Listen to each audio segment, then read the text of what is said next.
So matapos nga pong manalo ni Teofimo Lopez via majority decision kontra kay Rolando Romero, kung saan nasungkit niya ang WBA welterweight world title belt, ay nagsimulang umingay sa Philippine boxing community ang posibilidad na magtuos si Lopez at ang ating pambansang kamao Manny Pacquiao para makuha ni Pacman ang record bilang world champion sa edad na 47 anyos.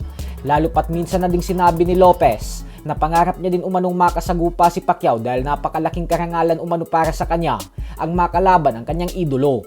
Subalit ayon nga po sa batikang boxing analyst na si Attorney Ed Tolentino, ay malabo daw na magtuos ang dalawa dahil wala umano si Pacman sa radar ni Lopez ngayon kasi wala si Pacquiao sa top 10 rankings ng WBA welterweight.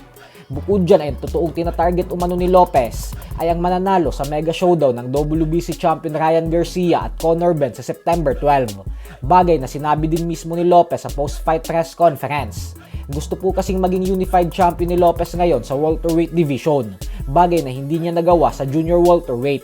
Sa kabilang banda naman mga idol ay isang magandang balita naman nga po dahil ang dalawang tumira at rumatrat sa former 2 division champion Solani Tete ay natugis na ng mga kapulisan.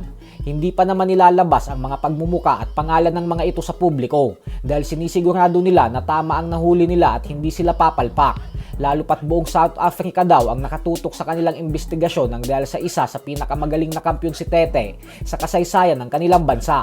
Ganun pa man ay ayon naman sa lead investigator ng kaso ay kasalukuyan na nilang hawak ang dalawang lalaki at kino-question ang naging motibo sa ginawang krimen sa dating kampyon.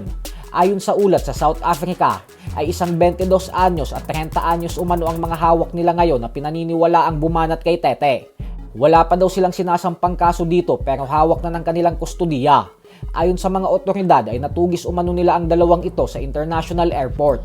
Kaya malaki ang posibilidad na tatakas na dapat ito ng bansa. Kaya mag-abang lang po tayo ng mga updates. Samantala, matapos nga pong magpakitang gilas ng Japanese boxer Tom Mizukochi sa kauna-unahang laban nito sa bansang Pilipinas kontra sa Pinoy boxer na si Jason Elarcos, kung saan tinalo niya ito via second round knockout, ay agad naman po itong binati ng dati niyang katunggalin na si General Casimero. Kung atin po kasing matatandaan ay matinding pambabatikos ang natanggap ni Cuadro Alas galing sa mga kritiko noong labanan at talunin niya si Mizukochi dahil isang pipitsuging boksingero lang umano ito.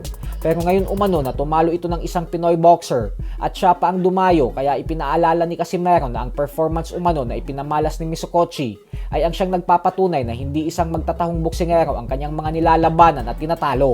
Bagay na sinang-ayunan naman ng mga fans ng angas ng Pinas. So hanggang dito na lang po muna tayo mga idol. Sports Talk PH, kakaiba ang laban ng mga Pinoy. Lakas at dedikasyon ng armas na tinuon. Kamaong nagbabaga ang sayo ay babaon. Mga Pinoy na